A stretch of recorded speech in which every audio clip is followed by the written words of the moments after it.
this watch is a Swatch Zaugg Prototype. It's the most valuable watch I own. You can see here in 2012, this one was estimated at, this one that sold at Antiquarium was estimated to go between 11,000 and 16,000 US dollars. And what I have here is the same watch, but it's, I want to make it work. And I bought this without a dial. I did another video where I retrofitted the dial and some other parts to it, taken from another Swatch. But this dial is wrong. It says 1985 on it, and this prototype is from 1981. So the idea is that with this prototype, I can remove the crystal, remove the internal parts, and I can swap things around, including perhaps the integrated circuit in this. I can swap it into this and get this working with these hands and with this dial, and then this will be a proper working prototype. Similar to the Antiquarium prototype was estimated between 11,000 and 16,000 francs. The truth about this is that this is a large S dial, and what that means is that this is before they changed the S to small s, and that probably contributes a lot to its value because that puts it at the earliest stage of swatch development. To try, I'm also going to do some experiments with this bezel remover that I bought from Aliexpress, and this, I have bought a case back opener that I've shown in some other videos, but this is specifically a bezel opener. One experiment I'm going to do is with this watch, which is M-Watch, which stands for Mondaine and kind of Migros. Migros is a big supermarket chain, and they worked with Mondaine. They were going to work with Swatch, I think, but they ended up working with Mondaine to compete with the Swatch around 1983 also. So I'm going to open this up also, and I'm going to try to use this bezel remover to get the bezel off of this. So the reason I have this watch is it came with this strap, which is very similar to the original. Let me show you this. See that profile there? See that profile?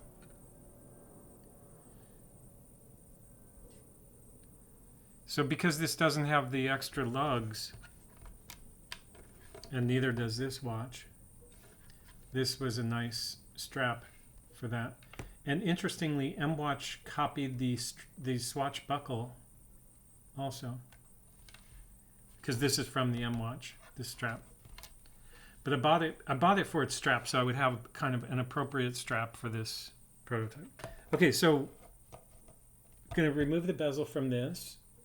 I'm also going to use this bezel remover to try to remove the crystal from this, because it'll give me this positive ability to, positive meaning it's not spring loaded like the Bourgeon crystal lift. It'll allow me just to kind of crank and cut and break up the crystal gradually with these blades. So that's 2 out of 3 for the crystal remover, I mean the bezel remover. And then this is a Swatch Irony, and I already tried to remove the bezel on this and failed. So I'm going to see if the bezel remover helps me remove this. But it has some corrosion on the indices, but not on the numbers. Probably because the numbers are plastic and the indices are metal, but in any case, I'll try to see if I can get the bezel off and just clean those indices. This is from 2005. It must have got some water in it, but it's still working. Let's check out this Mondaine first.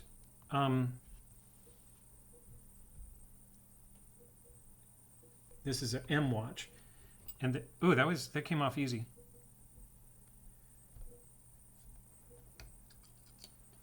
Okay, that should be dial off. Oh, nice little dial. Nice little round movement.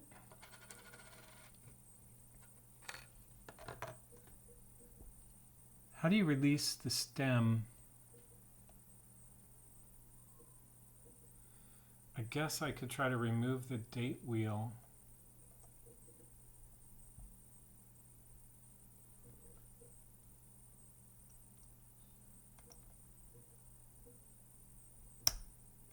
Sometimes you can kind of get them to come off, maybe in this direction. I can just break it. I just want to see if there's any kind of manufacturer note on the back of this. Is it inside the frickin' battery thing? I didn't have to break it. I should have looked in there. Well, here's something interesting. Mondaine M-Watch Limited, 8509 Zurich. Let's see what's going on inside there. So this watch is toast because that's the stem and I broke it. It's half lodged inside here. Could see if there's a way to remove the stem now and then replace it, but oh, there's an ETA, yeah.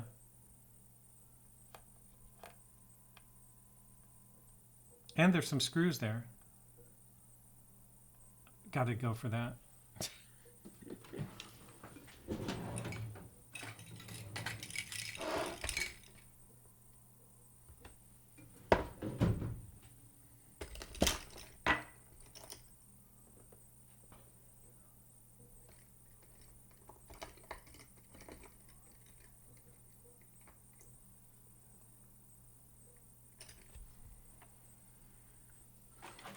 Now let's use the microscope for this.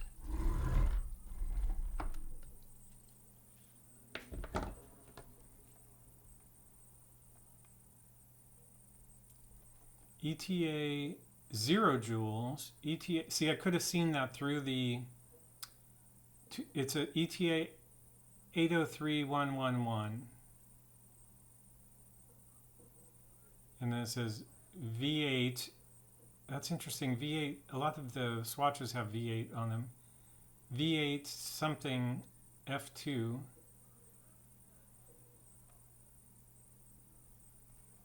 Okay, but I'm excited about these screws.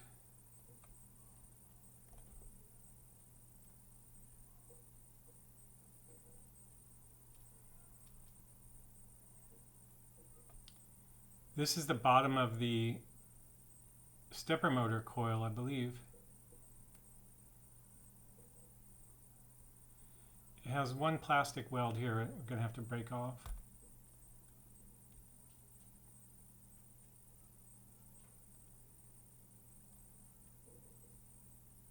Oh, that's an insulator. Oh, that's the chip. That's super interesting. Right? That's the ASIC. That's the brain.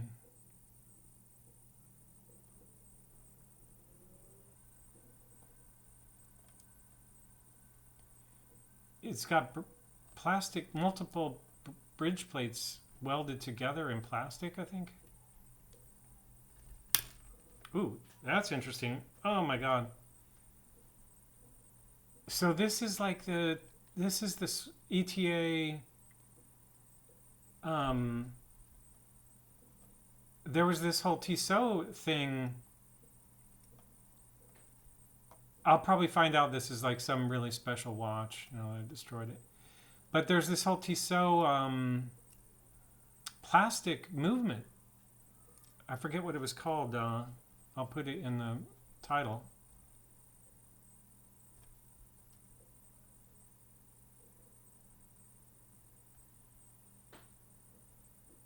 Super interesting. There's our stepper motor, and look at how free that is. On the Swatch, this is enclosed in brass. And then another thing we can see here that's interesting is the coil is glued to its contact. And I don't know why I find that so interesting, but it's like, how is that conductive glue?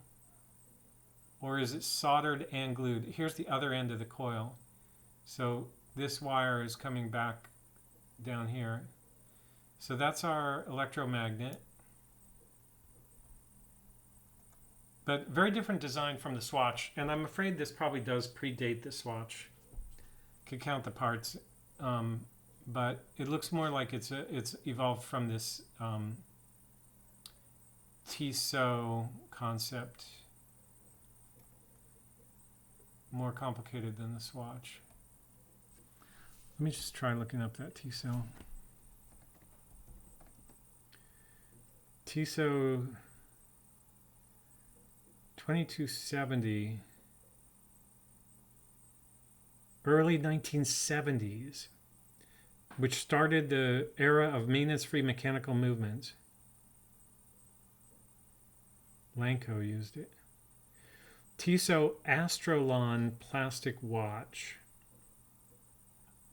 Oh yeah, but this was actually a mechanical plastic movement. That's what it was. It wasn't even quartz. That's pretty cool. The early M-Watch from the 1970s. I'd like to have a proper one of those. Meaning, not a ladies. And also one that's potentially kind of serviceable, but I don't think that's possible. Okay, so what we've got here is we've got this prototype. So I paid $34 with shipping for this one, which for a prototype, you know, I think that's a great price. The Mondaine was $25 with shipping, I think. 23 plus 2 francs for shipping.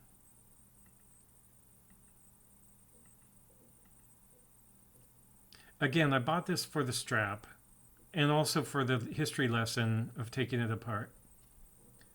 I feel bad to spend that much money on a watch and then destroy it. So this one is cool though. This is the one that's on the crystal remover here. 4 francs. And it's a prototype. Now, the thing is, it's trash. The crystal is ruined, right? So, I don't know why I'm so excited, but anyway, 1 second here.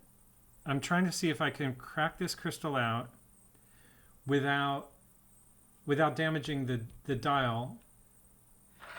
It's so ridiculous. So what I want to do is lift these parts of the crystal without jamming them down and damaging the dial or the hands. So far so good.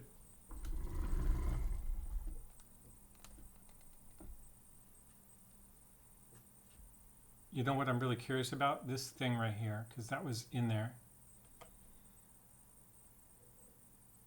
What is it and does it come off? All right, I may never know what it was, but it does come off. Now, one thing I really enjoy about this whole thing is like, this is a four franc US $4 watch.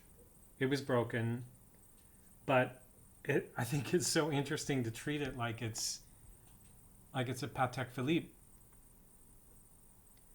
And I want to try not to do any harm to the parts here.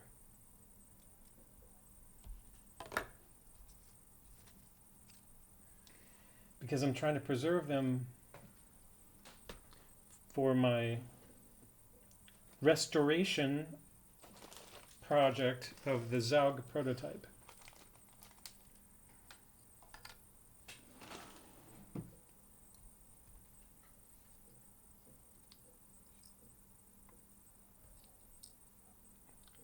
See all those little holes in there?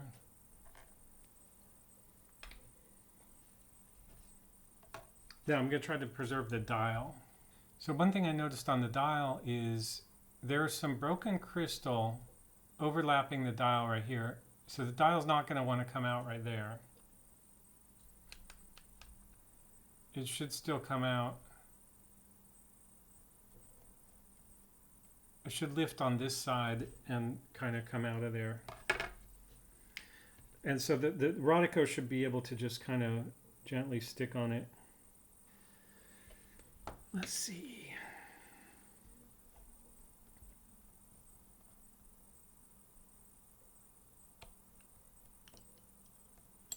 Yep, that's what I thought. Okay, so I'm going to save that for cleaning. And then now we're in familiar swatch territory. I did this before. My hand. Okay. It's pretty easy to remove that. You just got to get the right angle on it. I did put these scratches on there, but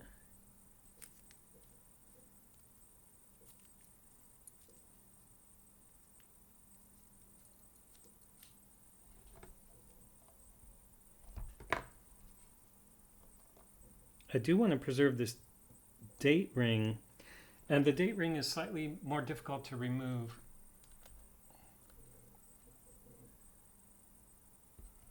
First of all, let's see if it's damaged. That's just dirt.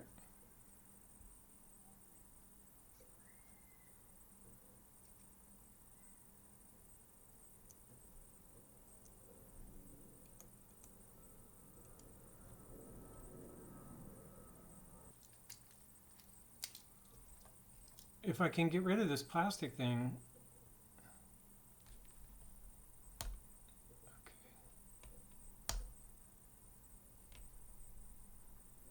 Okay, that should be enough. That'll do it.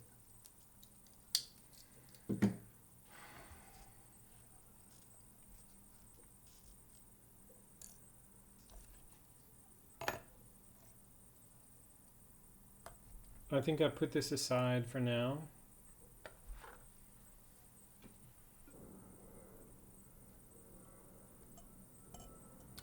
A lot of paint, like over paint, basically. Imagine if that falls off the dial and goes in the movement.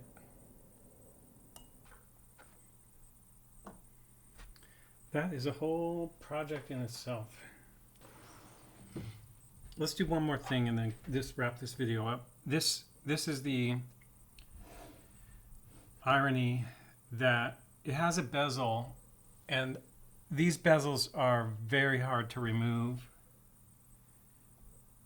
It may depend on the exact model and the year that it was made, but basically there's nowhere to get in there with anything.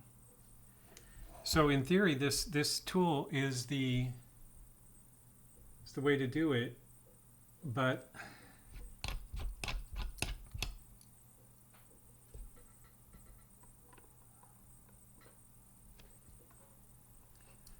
let's see.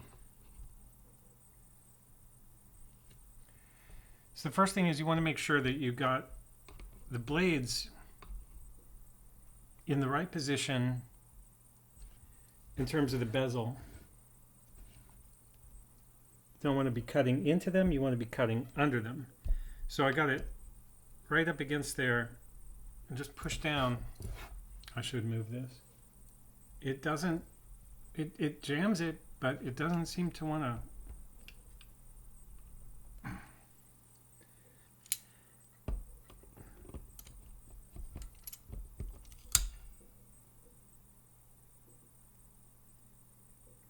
I'm afraid it's just going to break the blades, but you only find out by doing.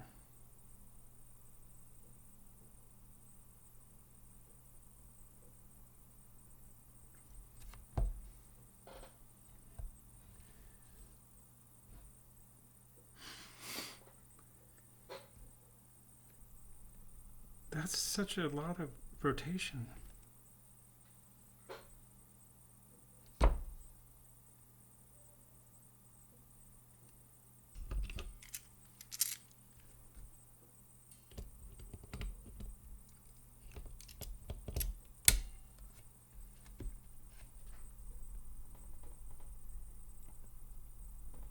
How is it not?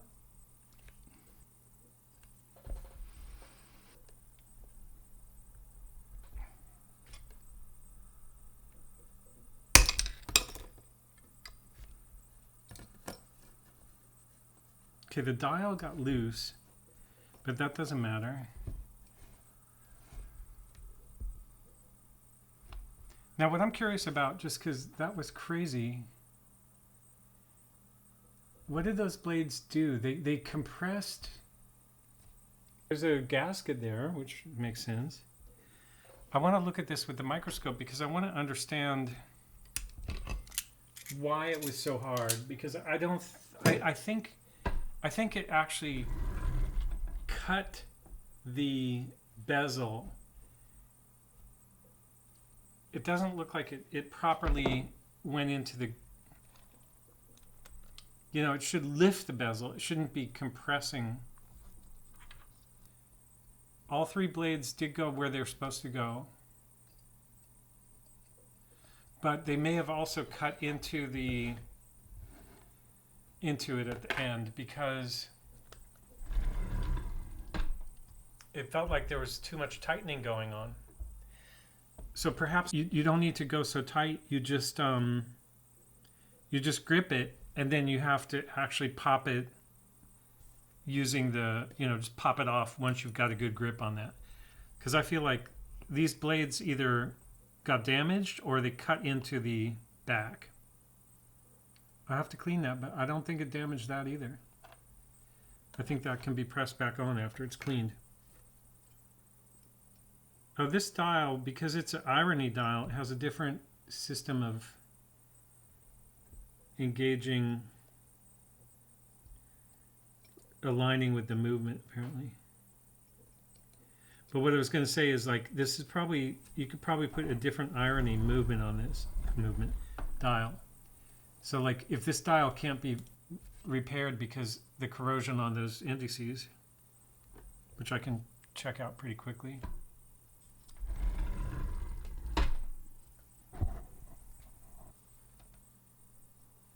I think I can just put that project aside. Was there anything else I promised I would do that I haven't done? Well, I didn't finish this project at all, but I think this is going to be a separate thing. So just to review, this was the $4 watch that I bought for parts to be able to restore this prototype. And this was a prototype in itself, P for prototype. But this is probably a 1983 or 1984 Swatch prototype. Eventually I'm going to try to use the parts and the chip inside this and its old dial to try to restore this with a proper prototype dial and in working condition. And then the interesting thing about that is that watch, that Zaugg prototype, US $11,000 to $16,000. So that's why, like, literally, it's fun to pretend like the plastic watch is a priceless thing, but frankly, I don't have any other watch that's worth $16,000, so it is pretty priceless. Good idea to be careful with it. Okay, thanks for watching.